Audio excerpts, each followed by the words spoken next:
Good morning, I'm Angelo Castro III. I'm Angela, and we are the Castros. We bring you the news and the views that make you think. Sometimes we agree. Sometimes we don't. This is News and Views. And here are today's headlines. Former President Rodrigo Duterte's legal counsel, attorney Nicholas Kaufman, expresses confidence in his arguments before the International Criminal Court, asserting that the tribunal has no jurisdiction over the Philippines. The death toll from the recent earthquake in Myanmar has reached over 2,000, with hundreds still missing. The Commission on Elections urges artists to file a formal complaint if their songs are used without permission in campaign jingles for the 2025 polls. And the Transportation Department has created a special committee to review the government's PUV modernization program. First in the news, attorney Nicholas Kaufman, legal counsel for former President Rodrigo Duterte, expressed confidence in his case before the International Criminal Court. He asserted that the tribunal does not have jurisdiction over the Philippines. Here's the report. Former President Rodrigo Duterte's lead counsel, attorney Nicholas Kaufman, once again faced the media during his visit to the ICC detention center in The Hague, Netherlands. He believes that the argument they will submit to the court regarding the issue of jurisdiction is strong. This is in connection with the country's withdrawal from the Rome Statute. Kaufman emphasized that the jurisdictional argument has long been considered not only in the Supreme Court of the Philippines but also in the International Criminal Court. The lawyer declined to respond to critics who argued that the alleged crimes occurred while the Philippines was still an ICC member. He said that there is a possibility that the argument may also be included in the confirmation hearing in September. Additionally, former President Duterte himself has requested that the judicial process be respected. Have a negative impact on the proceedings if, as I said, the media or the supporters turn against the judicial process, and the judicial process must be respected. This issue is the subject of intense debate in the Philippines, but let's just put the politics on one side and the judicial process on the other side. Their team is still studying the possibility of filing a motion for the interim release of the former president, noting that this is considered a complex process. Meanwhile, Senator Robin Padilla has already returned to the Philippines. He said that former President Duterte ordered him to come home and campaign. Padilla admitted that Duterte's arrest has impacted PDP. Ito po ang partido na walang pera.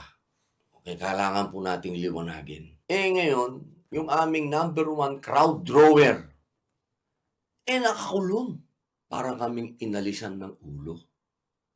Kasi po yung aming ulo, na nasa kanya po lahat ang katangian para dumating ang tao, wala po. Sa totoo lamang po, para po kaming manok na walang ulo na paikot-ikot. The camp of former President Rodrigo Duterte admits no one can abridge those who would want to speak out against his cases at the ICC. But they say Digong himself requests the public to still respect the judicial process. Reporting from The Hague, Netherlands, for News 5, Mon Gualvez, we are One News.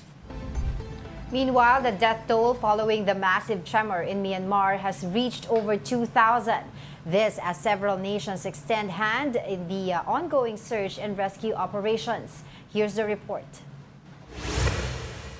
Aerial video released by Myanmar Fire Services Department showed a flattened building in Myanmar's Mandalay region after Friday's massive earthquake. State media said the death toll had reached 2,065, with more than 3,900 injured and over 270 missing. Myanmar's military government had declared a week-long mourning period from Monday. Still are too scared to sleep indoors due to a high number of aftershock. Families sat with their children on the sidewalk, by the river, some surrounded by their belongings, and the pavement was dotted with tents and mosquito nets. Several countries deployed rescue teams to help local authorities in the search and rescue operation. Video published by the Russian Emergency Ministry on Monday showed the Russian teams and a search dog looking through piles of rubble from collapsed buildings in Mandalay. The China search and rescue team, meanwhile, had pulled out 4 survivors, 3 adult females and a girl, after 13 hours of hard work in Mandalay City. A total of 91 personnel from 5 civilian emergency response forces organized by China's Ministry of Emergency Management have arrived in Myanmar. The U.S. State Department said a team from the U.S. Agency for International Development was traveling to Myanmar to help identify the most pressing needs. U.S. disaster experts, including those based in Bangkok, Manila, and Washington, are also monitoring the situation. In addition, as announced over the weekend, the United States will provide up to $2 million through Burma-based humanitarian assistance organizations to support earthquake-affected communities as an immediate response to the March 28th earthquake. The Office of Civil Defense has outlined 2 levels of preparation for the potential big one. OCD Administrator Undersecretary Ariel Nepomuceno explained that Level 1 focuses on engineering solutions such as reinforcing infrastructure, while Level 2 involves public actions, including duct cover and hole drills. He emphasized that the country is prepared with plans already in place for Level 1. However, there is a need to strengthen Level 2 efforts to enhance earthquake resilience in communities. Ang mas importante po talaga, kaya pagtulong-tulungan natin kung paano yung first level of preparations, which is yung paggawa po natin ng mga engineering solutions. Ibig sabihin, dapat maging matibay talaga ang mga bahay, struktura, buildings, na talagang sumunod yan sa mga mahigpit na provisions, panuntunan ng building code na dapat kaya ng mga gusali natin, ng mga tulay natin, ang lakas kahit hanggang 8.5 magnitude earthquake. Meanwhile, Palace Press Officer Attorney Claire Castro called on local government units to ensure the safety and integrity of buildings in their localities. Pinakikiusapan din po namin lahat po ng building officials sa LGUs, kung maaari po ay tignan nila yung mga structure nila at maging stricto po at magkaroon po ng restriction sa pagpapatayo po ng mga buildings para po hindi po prone sa ganitong klaseng sakuna kung maaari po talaga. Now, to provide insights regarding this matter, let's talk to Office of Civil Defense Undersecretary Ariel Nepomuceno joining us today via Zoom. Good morning, sir. Good morning din po sa ating mga kababayan. Magandang umaga po. Sir, I understand ang ating building code po has already been amended, pero ang sinasabi daw po yung compliance has been spotty. Can you tell us more about it? Yun po. Kasi ang importante nila, yung tinatawag natin first line of defense, ay yung mga kabahayan, mga buildings, kasama na yung mga infrastructure natin, dapat matibay yan. Sumunod dun sa safety provisions of the building code. Ngayon, pag tinignan naman natin yung mga plano, maganda nga yung plano, dapat kasabay din, maganda rin yung mga gagamiting materials, huwag substandard. At kapag nasunod naman din po yan, maganda po yung plano, maganda yung materials, importante rin, dapat wala sila doon sa mga tinatawag na landslide-prone areas, liquefaction-prone areas, upang masigurado na iligtas yung ating mga kababayan.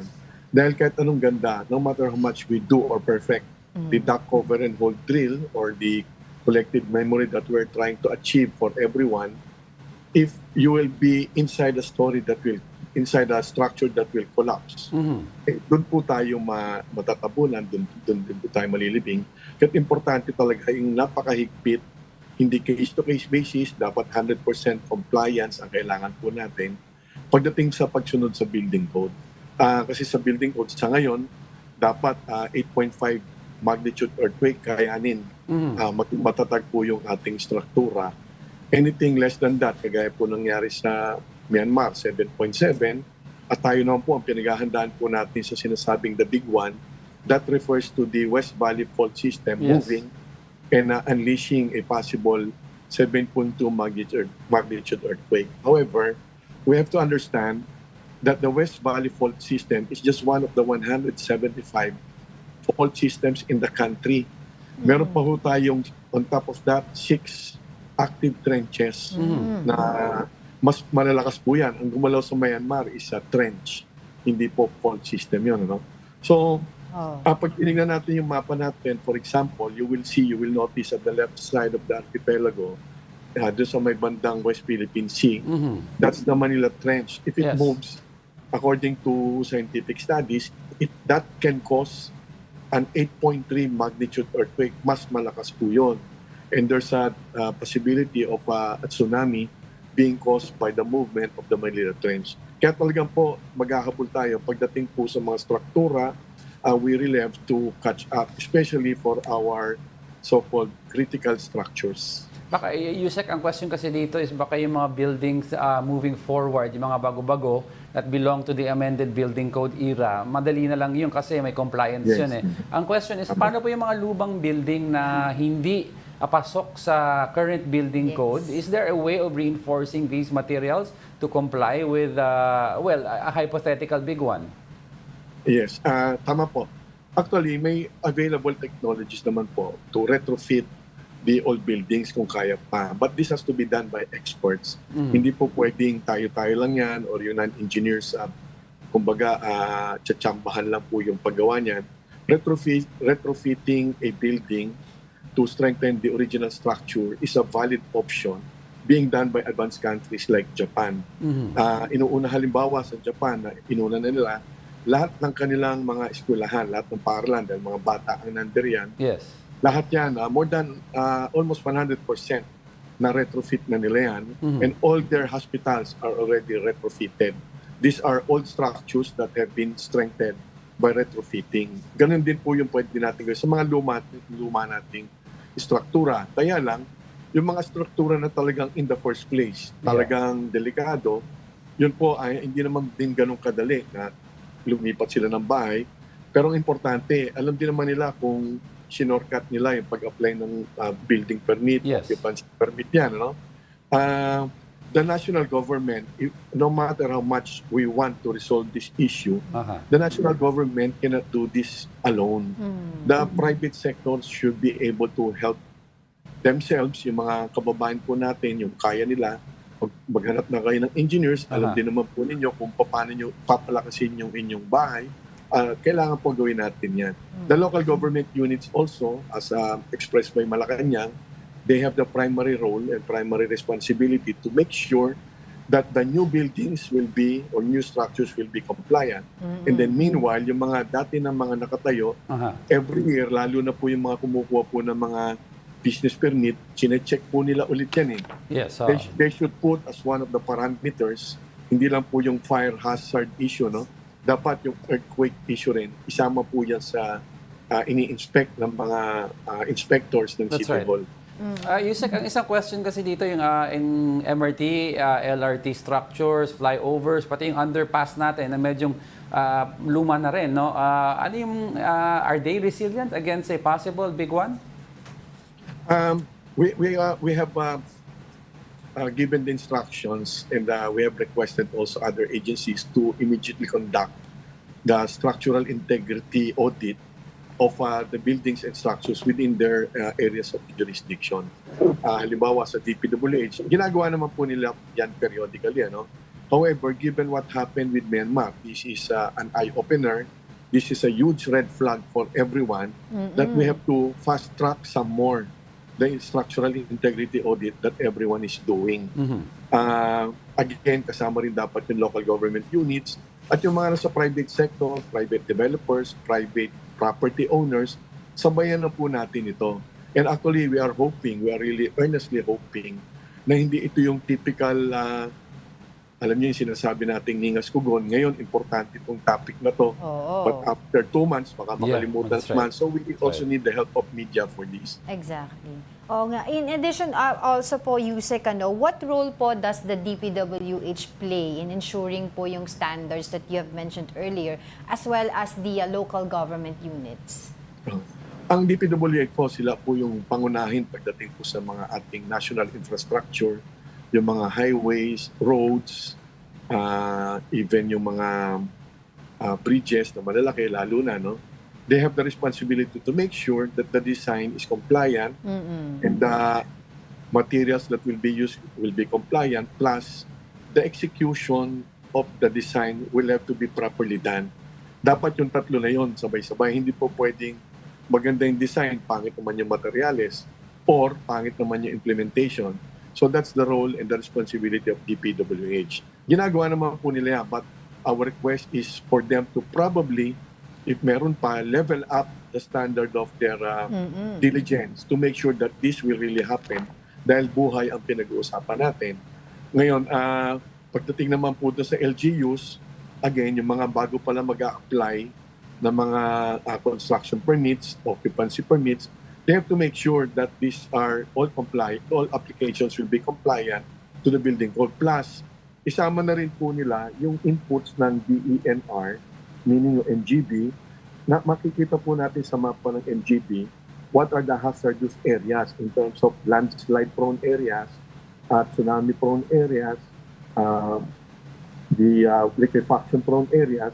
Dahil kahit napakaganda po ng building nyo o ng structure nyo, kung nandun naman kayo sa dapat wag tayuan ng structure, like yung matitinding slope, guguho lang yung bahay kahit napakatibay niyan. So we have to make sure that all these provisions, all these measures will be incorporated and followed. Yes, Yusek, I like to ask lang, no, based sa mga assessment nyo, ano yung mga specific areas? We don't like to scare people, but then again, we still have to strike a little amount of fear for people to be guarded. No? Ano yung mga areas nakikita nyo would likely be most affected if it hits the West Valley Fault? Kasi I understand BGC is right near the fault line. Madami din structure sa Makati, Marikina River is also QC. right on the fault line, Quezon City. So ano yung assessment nyo na talagang tututukan natin? Yes, maganda po yung tanong nyo. This is a good chance to clarify this.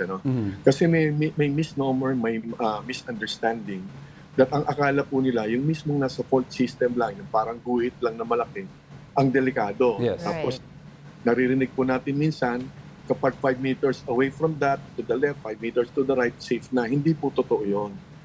Yung kung nandun sa mismong linya, of course, delikado yan dahil baka matumba yung bahay nyo pag nagkaroon ng movement dun sa fault.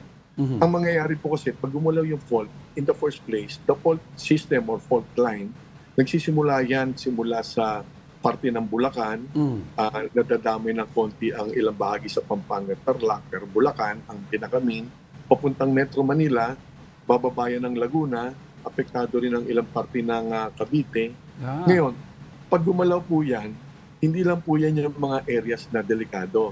Kasi pag gumalaw po talaga yan, halos napakalaking lugar sa Luzon ang gagalaw. Opo, remember, itong Myanmar, nandun po ang fault system nila, ang tranche na gumalaw. So, balit hanggang Thailand ang tinamaan. Yes. So, nang nangyayari din sa atin noong 1990, yung sa Nueva Ecija ang epicenter. Pero ang pinaka-heavily damaged community or city was Baguio City. Pinakita natin yung Haya. So, kailangan, in other words, dahil marami rin tayong fault systems, I mentioned that's 175 fault systems plus 6 tranches na active. Buong bansa dapat maghanda. Wag po tayong mag-relax. Una-una, maaaring nandun ka, taga-Palawan ka, bumisita ka naman sa Metro Manila. So, the muscle memory, the skills, the knowledge should be done seriously by everyone. Huwag na nilang isipin na safe. Better, it is actually safe to think that there's no quote-unquote really a safe place that you can run to. Kailangan po talaga lahat tayo. Parang panic, ganun po talaga eh. This is science. Hindi po tayo nananakot, but the possibility is always a threat. Ang lindol, hindi po nagpapaalam ang lindol. Biglaan po yan. Yusek, having said that, is there a coordinated communication plan ang OCD in place during and after an earthquake to inform the public po? Yes. Ganito po.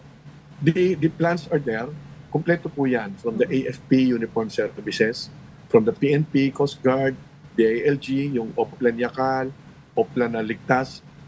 Every 3 months, nire-review namin yan, including the systems on how to communicate during and especially after the earthquake. In place po yan, including the equipment, including the skilled rescue workers. But as I mentioned, this capability forms part doon sa reaction component lang. Yung level 2 lang ito including yung duct cover and hold. Kaya lang, binabalik ko nga, importante yung level 1, which is the first line of defense, engineering solutions, then right locations, right materials, and discipline to really strictly follow the provisions, safety provisions of the building code. Ngayon, pagdating dyan sa system po natin, the national government, I clarified, the national government is ready for this. Kaya lang, importante ho ito, hindi natin invento yan. Ano ba yung scenario? Based on the study done in 2004 by JICA and PVOLS, that's 20 years ago, ha? Napakalayo na, marami ng populasyon tayo ngayon, mas marami na tayong mga structures. On that, the big one scenario done by them, science po yan, ang projection is at least 30,000, up to 50,000 will immediately die. Mabigat po yun. So kahit gaano pong kahanda ang ating pamahalaan, this will be an overwhelming scenario. Structures will collapse, 2 million structures will be heavily affected, 160,000 plus will be seriously injured, delikado rin silang mamatay, 46 million people will be displaced, chaos will happen, simultaneous fires, sabay-sabay na sunog, magulo po yan. So nandiyan po yung mga plano natin, may mga probinsya po na tutulong sa Metro Manila, may mga assignment na po yan, pinapractice natin yan. Kaya lang, reaction po yan. Kaya dapat talaga, doon tayo sa level 1 natin, pagbutihin natin yung engineering solutions. Kasi po, hindi ko po kayang tanggapin ng Office of Civil Defense at ng kabuuan siguro ng ating pamahalaan na kapag ang assumption is 30 to 50,000 will die, hindi po katanggap-tanggap yun. Totoo. Dapat magabol tayo na less than or dapat minimal ang ating projected casualty. Yusek, of course, you want to prepare, but given if this happens, no, we understand naman that a lot of communication lines will be taken down. Ano yung matitirang lines, ways of communication for us regular folk that we can invest in? Are we looking at sat phones or the old school radios? Tama po. Sorry, hindi ko nasagot ng direct pa yan. No? Meron dapat redundancies. Ang ginagawa po namin sa pamahalaan, hindi lang naman po ang Office of Civil Defense. There are 41 agencies in the NDRRMC. OCD is just one of the 41 agencies. So yung mga nasa response cluster, yung matutugon kapag nagkaroon ng malakas na lindol, meron pong redundancies yung ating communication systems. Meaning, of course, cellphones muna, the usual traditional landlines, satellite phones, at of course, tama po kayo, pabalik po tayo, ready po yung ating mga UHF, VHF radio system. Always dependable po yan. Okay. Then may target tayo, kapag nangyari yan, dapat immediately ma-link up yung ating mga satellite systems upang makapagbigay po ng mga information. But the radio systems, nakaset up po yan. Okay. Yusek, can you enlighten us with the system in terms po yung checking yung mga buildings natin ngayon kung sila ay nagko-comply? Kasi sabi nyo nga po, mas importante talaga at level 1, prepared tayo, talagang handang-handa tayo. So, kasama po ba ang OCD doon sa mga nag-i-inspect ng mga buildings natin, all the new infrastructure na to make sure they comply with the building code? Ang OCD po, wala po yan sa aming mandate talaga. Yeah. But given that OCD is the secretariat and acts as the leader of the NDRRMC, although of course our chief, the chairman, is the Secretary of National Defense, si Sec Chodoro, ginagawa po namin sa OCD, right now, ginagawa po natin yung higher level of conversation, discussion, leveling up the level of awareness. Yan po yung ating kampanya ngayon that the engineering solutions this time must be given more focus. Kasi lagi po tayo nakapako doon sa reaction component. Dapat sa prevention component po tayo maghabol. Parang push lang ng push sa mga LGU. Tama po. Nag-iingay lang po tayo. Kailangan po natin ng media. Ganito po dapat po, hindi lang talaga ang gobyerno, both local and national, ang mataranta. Dapat po yung mismong kababayan natin. Lahat tayo. Dapat mag-usap-usap ang mga pamilya, lahat ng pamilya. Yeah. Walang exemption. Dapat pag-usapan nila, halimbawa, pag ganyang emergency o yung anak, kung halimbawa nasa eskwelahan ka, saan ka pupunta? Paano tayo magkikita-kita? That's right. Meron ba tayong go bag? Meron ba tayong whistle, yung silbato? Pag may emergency, pag pupunta naman ho kayo ng magbabakasyon, pagpunta nyo doon sa area na dapat na-check na nyo na sa Hazard Hunter Philippines. Puntaan po nila yan, yung hazardhunter.ph, yung mismong bahay ninyo, makikita nyo how far or how near you are with the dangerous areas. Puntaan nyo lang po yun. That's an app developed by MGB of the DNR. Maganda yan. Eksaktong address ninyo. O kung saan kayo magbabakasyon, i-check nyo na muna dyan. Baka naman yan, landslide prone area. At least Right. aware po tayo. Pero Yusek, is there an updated yung plan? I think kasi before there was a zone areas where you can run to after the earthquake. It was divided, the metro was divided. I don't remember if it's 3 or 4 zones. Yeah, 4 quadrants po. 4 quadrants. Four quadrants. Ang question ko dito, Yusek, is if the big one happens, how many aftershocks do we expect usually? And how long after the main quake are we safe to run to these quadrants? No. Yung ilang aftershocks, mahirap pong sagutin yun. No? Kagaya ng nangyari sa Myanmar, 7.7 ang magnitude. Pero aftershock niya, napakalakas din, 6.5 no, yung recorded aftershock. So, ganito po, pagka nagkalindol kasi, the objective is, nagkakaroon din ng confusion dito. The objective is, huwag kayong tamaan kagad in the first 1 to 3 minutes, halimbawa, the first few minutes, huwag tamaan yung ulo nyo, yung leg niyo ng mga matatalim na bagay galing sa kisame. Kaya po natin itinuturo yung duck, cover, and hold upang maproteksyon na nila yung ulo at yung kanilang leeg. Dahil pag nagduluyan ng todo, yung first few minutes hanggang 3 minutes, according to medical studies, pwede kayong mahilo o mawala ng malay. Ang objective, paano kayo makakatakbo o makakalakad ng napakabilis papunta sa open space. Yung open space meaning, wala rin babagsak dyan na nasa ilalim kayo ng puno o nasa gilid kayo ng building na may mga claddings o may mga salamin na pwedeng bumagsak din. Dapat open space na safe. Ang objective po is huwag kayong matumba, huwag kayong makapagsakan ng matatalim na bagay o mabibigat na bagay at makapunta kayo kagad doon sa open space. Ngayon, iba yung sitwasyon na nasa first floor, iba yung sitwasyon na nasa 20th floor, True. iba rin yung sitwasyon na nagdadrive ka sa EDSA, nagdadrive ka sa Skyway. Lahat po yan dapat alamin po ng ating mga kababayan. Alright. Alright, on that note, maraming salamat po sa inyong oras. That was sa OCD Undersecretary Ariel Nepomuceno. Thank you, sir.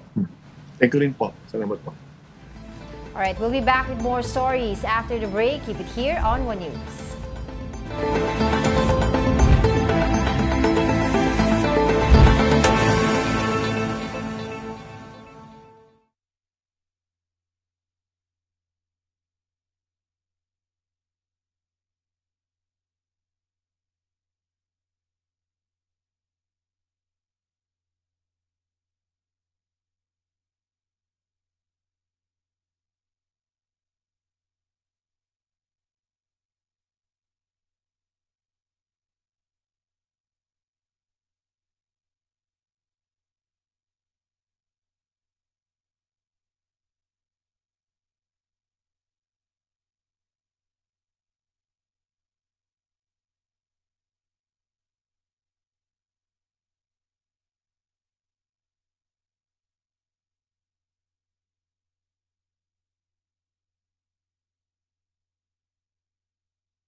morning. You're still watching News and Views here on One News. The Transportation Department has announced the creation of a special review for committee for the PUV modernization program. This aims to address issues raised by various transport groups. Here's a report. Transportation Secretary Vince Dizon met with Manibela Chairman Mark Valbuena following their strike last week. The meeting focused on issues surrounding the implementation of the Public Transport Modernization Program. Marami silang mga nakita at naranasan na pagkukulang at mga problema sa modernization program. At yon ay in-acknowledge natin. No? Inaamin natin na kahit tayo, marami tayong nakitang mga problema. Dizon also issued an order to form a committee tasked with reviewing concerns and policies related to the PTMP. The committee will be led by Undersecretary for Road Transport and Non-Infrastructure Ramon Reyes. It will also include other officials such as Undersecretary Steve Pastor, Assistant Secretary Jojo Reyes, LTO Chief Vigor Mendoza, and the new head of the Office of Transportation Cooperatives, former Cainta Mayor Mon Ilagan. It is noticeable that LTFRB Chairman Chofi Luguadis III is not part of the committee. Dizon clarified that this does not imply anything further and there will be no changes in the LTFRB leadership at any time. I think kailangan dito merong fresh perspective, no? Para maintindihan ano ba ang mga problema, maintindihan ang mga pagkukulang, pero hindi naman ibig sabihin nun, hindi involve ang LTFRB dahil ang committee to ay makikipag-usap sa lahat ng mga stakeholders. And siyempre, kasama na dyan ang LTFRB. Kailangan mag-focus tayo sa talagang napakalalim at unbiased review ng modernization program. At magagawa lang natin to kung mga bagong tao at bagong mukha. The committee is expected to submit the recommendations next week. But while the recommendations are still pending, Manibela is calling for an extension of their franchises. Hanggat na may dialogo, pinapakinggan tayo habang ang importante po talaga rito ay maibalik muna sa amin yung aming mga at least provisional authority na makabiyahe kami. Kasi kung wala yon, kahit na nagdadialogo tayo, kolorum pa rin kami. Wala pa rin kaming mga papel. So, habang nagdadialog tayo, kailangan may pinanghahawakan din kaming mga papel na nakakabiyahe na talaga kami. For News 5, Gerard de la Peña, we are One News. What should we expect following that meeting? To answer that, we have Manibela President Mar Valbuena joining us on the line. Good morning po, sir. Thanks for joining us today. Good morning, Ma'am Angela, and good morning, Sir Angelo. Sir, your reaction Good morning po sa lahat. Opo, reaction po muna dito po sa ginawang committee ng ating Transportation Secretary para po matugunan po yung iba pong inyong hinaing tungkol nga po dito sa modernization program. At hindi po kasama dito sa committee na ito ang LTFRB officials. Opo, unang-una po nagpapasalamat tayo kay DOTR Secretary Vince Dizon dahil nga po yung panawagan natin ng kasagsagan po ng transport strike na kung re-review ulit yung PUBMP, dapat hindi muna kasama ang yung mga dati na nagbalangkas nito dahil nga po ang naging problema ay ginawa nila ito ng mga kasinungalingang datos. So paano pa po natin pagtitiwalaan yung mga dating na nagpapatupad nito, kaya yung pagpapalit ng mga representative para mag-review nito ay malaking bagay po para sa atin at pinagpapasalamat po natin. Okay, Sir Mar, no, based sa nagkita kayo ni Secretary Vince Dizon, ano po ang napag-usapan niyo if ever meron man lang? Sinigurado po niya sa atin na lahat tayo ay makakabalik sa biyahe. Pero ganun pa man, ay i-recommenda pa ito sa ating Pangulong BBM dahil nga po yung mga nakaraang administrasyon ng DOTR ay iba ang ipinarating sa ating Pangulo. So ngayon, nakakakita tayo ng transparency doon sa kanyang pamumuno. Pero hanggat walang black and white na pinanghahawakan tayo upang makabiyahe kami, ay nananatili tayong nakahang. Ano so po yung... maasa po tayo na sa lalong madaling panahon ay makabalik na kami ng legal sa aming hanap po. Ano po yung pinaka-basic na hinihingi ng grupo nyo para tanggapin po ang modernization program? na ma-extend yung ating mga prangkisa or at the very least ay yung extension ng ating mga provisional authority at least 2 years Okay. habang tayo ay nagdadialogo. Kasi kung puro dialogo at kami ay naka-standby pa yung aming mga sasakyan, hindi makabiyahe, wala pong mangyayaring pag-uusap na maayos kapag po ganun ang pinatupad nila. But for the record, Sir Mar, kayo naman po Opo. ay bukas sa pagsali dito sa modernization program. Kasi just to make it clear, ito po ay ang PUV modernization program is not canceled but kumbaga nadidelay lang. Opo, katunayan po niyan, isa po tayo sa mga naunang nakapag-modernize ng ating mga traditional jeepney na talagang itsurang jeepney. Hindi lang natin na maintindihan na akala nila ay hindi tayo pabor sa modernisasyon. Maling-mali po na impression yon. At tayo ay, ang ayaw lang po natin dito ay yung consolidation po talaga ng ating mga franchise. Okay. Bukod po ba dito sa consolidation, meron pa po ba kayong iba pang mga hinaing at patungkol nga po dito sa modernization program? Alam niyo po, mahal na mahal natin yung ating kultura at saka yung tindig ng ating mga jeepney. Yes. Bukod sa matibay na at mura pa, ay hindi po ito minibus. Gusto po natin yung gawa po dito sa atin at hindi po yung ini-import pa galing ng China. Okay. Meron po ba tayong timeline na pinag-usapan together with the committee tungkol nga po dito sa pag-uusap ninyo? Opo, ang sabi po sa atin ng ating buting secretary ay bago daw po Holy Week, baka makapaglabas na sila ng memorandum circular na makakapagpatuloy tayo sa ating biyahe. Pero ganun pa man, ngayong week, kasama po tayo sa technical working group na magbabalangkas po nito. At yung mga iba pang hinaing at mga solusyon na ihahain po natin. Ilan po ba kayo dito sa hanay ninyo ang kung sakasakali makikinabang po dito sa extension ng franchise kung sakasakali po na maaprubahan ng Department of Transportation? Ma'am Angela, ang datos po talaga natin, mahigit 100,000 pa ang hindi po talaga hindi pa consolidated talaga. Yung iba karamihan dyan ay nag-apply pero napilitan lang talaga. At yung iba naman ay nag-apply pero dininay. But Sir Mar, para So klaro may lang. mga ganun pong kaso. Okay. Opo, Para malinaw lang, ano po ang status ngayon ng mga miyembro nyo given na medyong magulo pa regarding consolidation?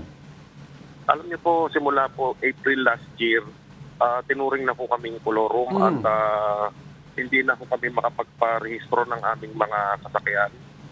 At nahihirapan kaming magbiyahe dahil nga po patago. O kung mahirap po nito pagka nahuli po kami, napakalaki po ng multa. Hindi po bababa ng 12,000 pesos at 60,000 pesos po yung pinakamalaki. Sa jeepney pa lamang po yun. Yes, at sa mga UP Express po ay umaabot po ng mahigit 200,000 piso. Yung mga tumigil po ng biyahe, ano po yung nagiging source of income nila?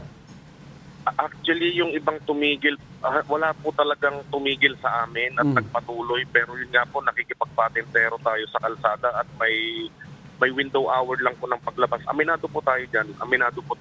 Kesa naman po magnakaw yung ating mga kasamahan.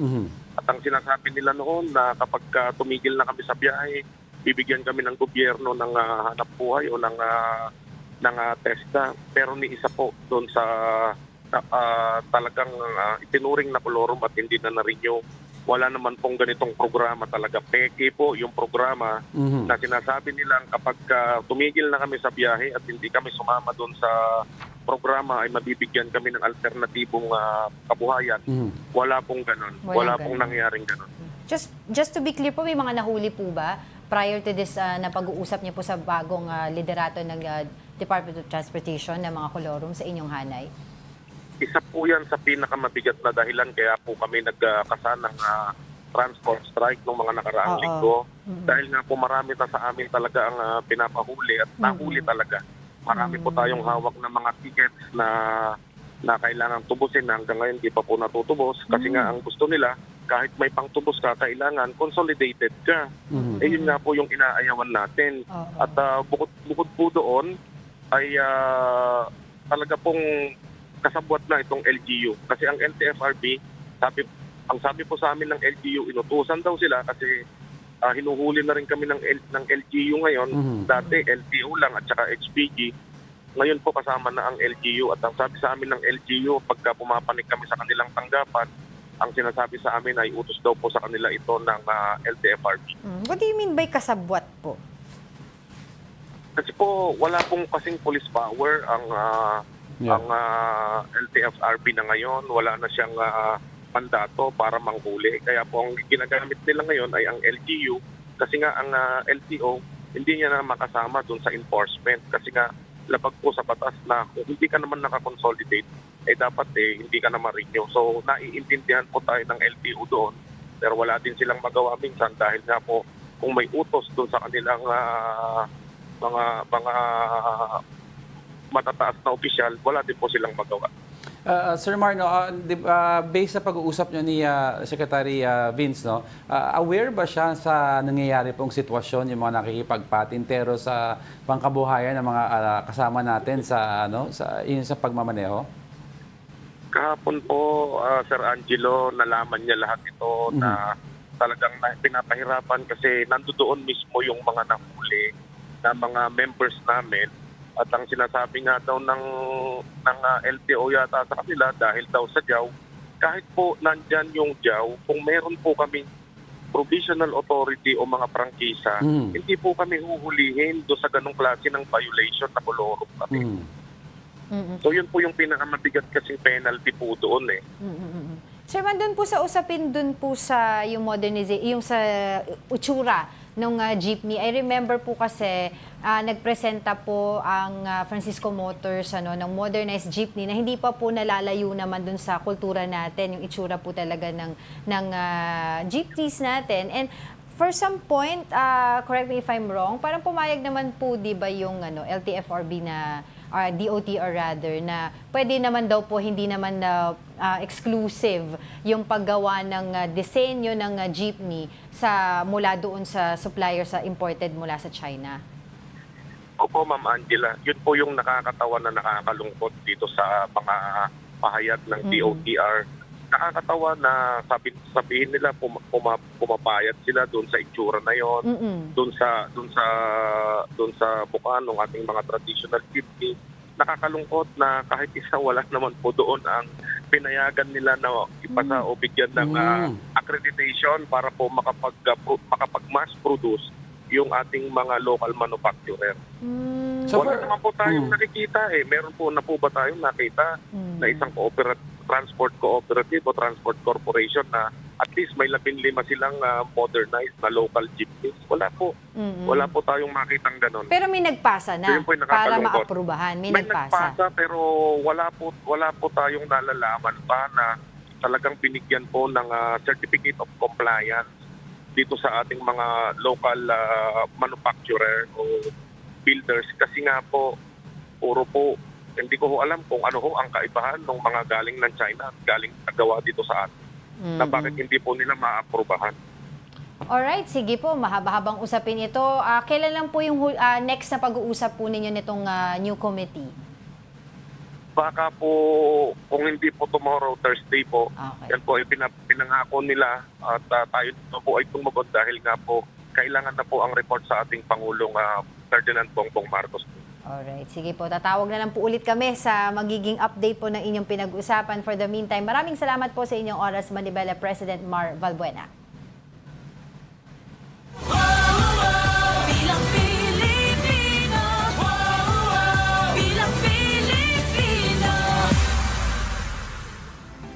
The Commission on Elections is urging artists to file formal complaints if their songs are used in campaign jingles without permission. COMELEC Chairperson George Garcia emphasized that official complaints are necessary for the whole body to act on intellectual property violations.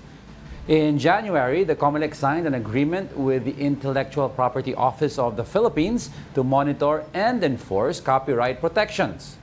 Artists who believe their songs have been used without consent can file complaints through COMELEC's Election Information Department.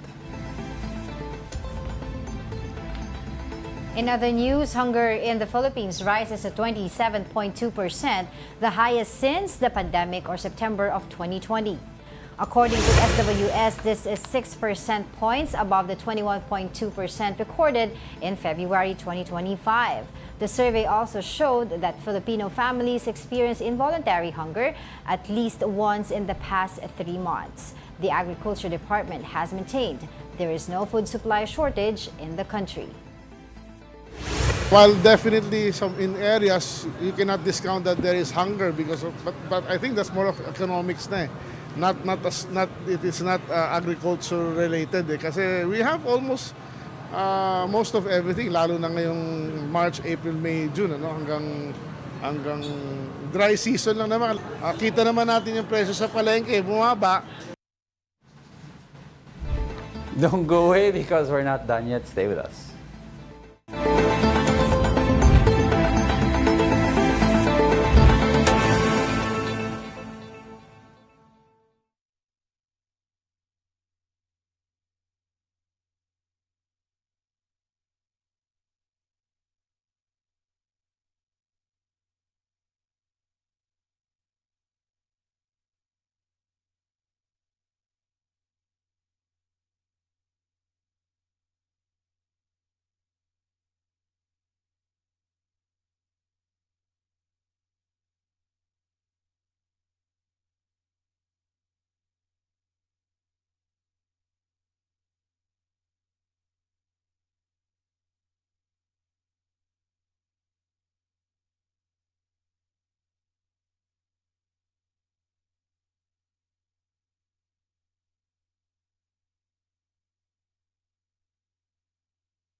Welcome back. You're still watching News and Views here on One News. One of the victims in the Antipolo road rage shooting has died.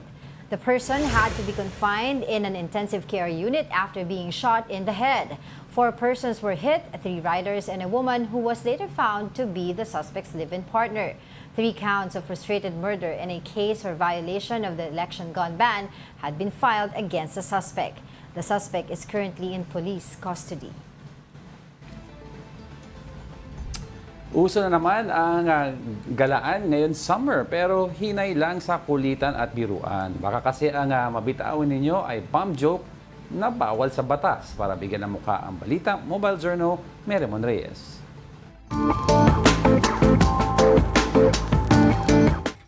Natural na palabiro ang mga Pilipino. Pero lahat ng biro may hangganan, lalo na kung magta-travel ka.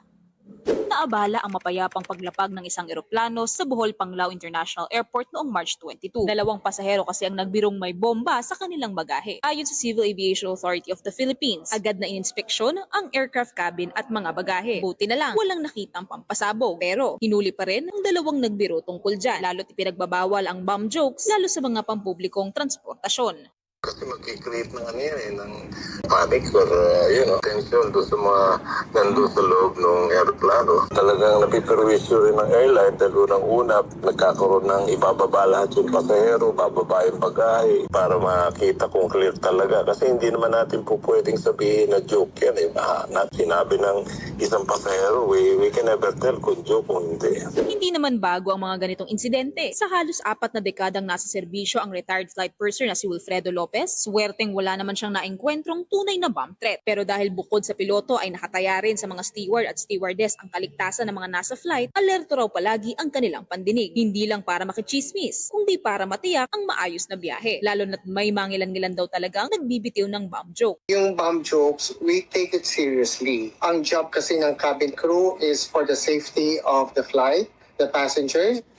Second lang yung comfort nila and the service that we give to the passengers. Just to coordinate everything with the flight there. And that's the time that we get our instructions from the flight deck on what we do. Hindi rin daw excuse na hindi alam ang batas. Kaya kung gagala, maging responsable raw dapat na traveler. Magbasa muna tayo ng tungkol sa flight, kung ano po ba ang pwede, kung anong hindi. Hindi po tayo nasa restaurant, wala tayo sa mall, wala tayo sa bahay lang ng ating kaibigan na pwede tayo mag-joke. At kung hindi mapigilan ang biro, tandaan na meron niyang hangganan. Meron po tayong presidential decree, no, yung 1727, na talagang bawal yung mag-utter ng bank jokes. Hindi lang sa aeroplano, kahit sa mga loob ng public transport, talagang mahigpit sila dyan. Ano?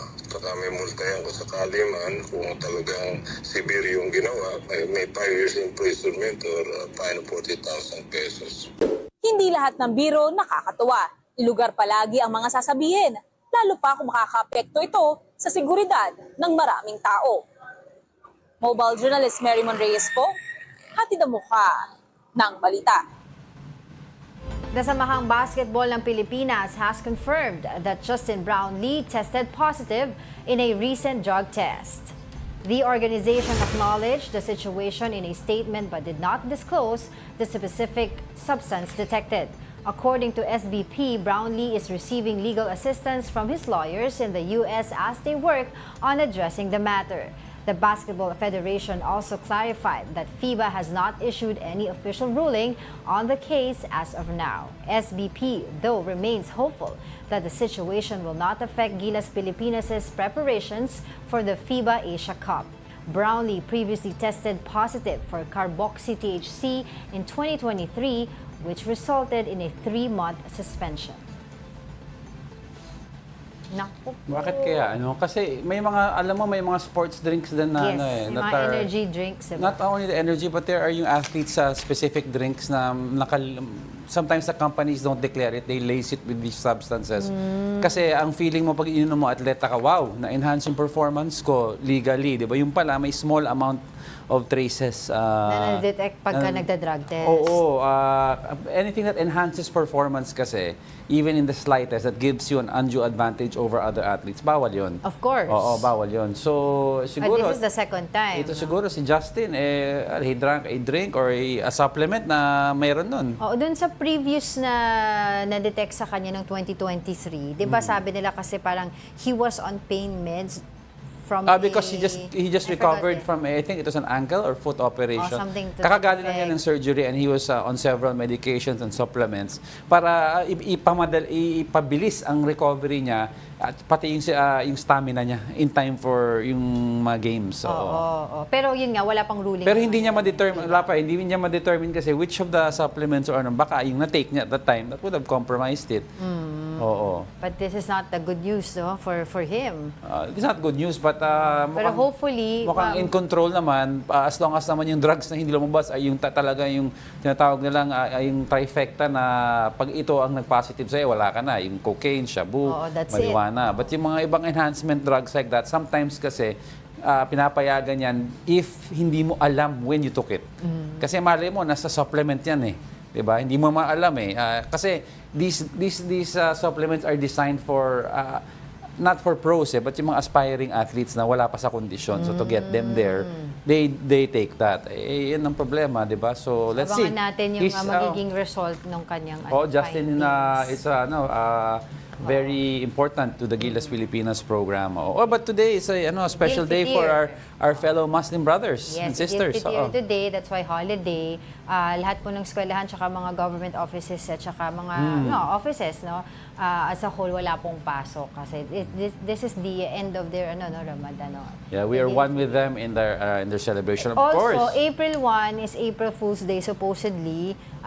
Pero ingat-ingat po tayo sa mga joke natin kasi yung iba napaglalaroan na yung feelings ng ibang tao na nauso din yung kunyari mo buntis, hindi naman pala. Death joke, bawal din yun, di ba? Yung mga bomb joke, kanina sa... At saka, mag-ingat pala kayo sa mga nagpo-post sa Facebook na may litrato tapos may mga bulaklak o may mga anghel sa gilid. Kasi kung babasahin nyo minsan, hindi pala patay, baka kabahan kayo. Yung pala, happy birthday minsan nakalagay. Ingat lang tayo sa... Siguro yung mga joke like, pinalitan mo ng asin yung sugar, yung mga ganun. Pwede pa yun eh. Pero yung mga practical jokes na like that. Naku, nakatikim na ako yan ng kape na nilagyan ng asin. Ingat-ingat po tayo, no? Para di natin masaktan. At lastly, based sa report kanina, wag na wag mag-bomb joke. Hindi maganda yan. Alright, before we let you go, I'd like to leave everyone with a quote. Life is not a problem to be solved, but a reality to be experienced. A quote from Soren Kierkegaard. And that wraps up today's episode of News and Views. Join us again tomorrow. I'm Angela Lagunsad Castro. I'm Angelo Castro III. We are One News. All sides, all the time.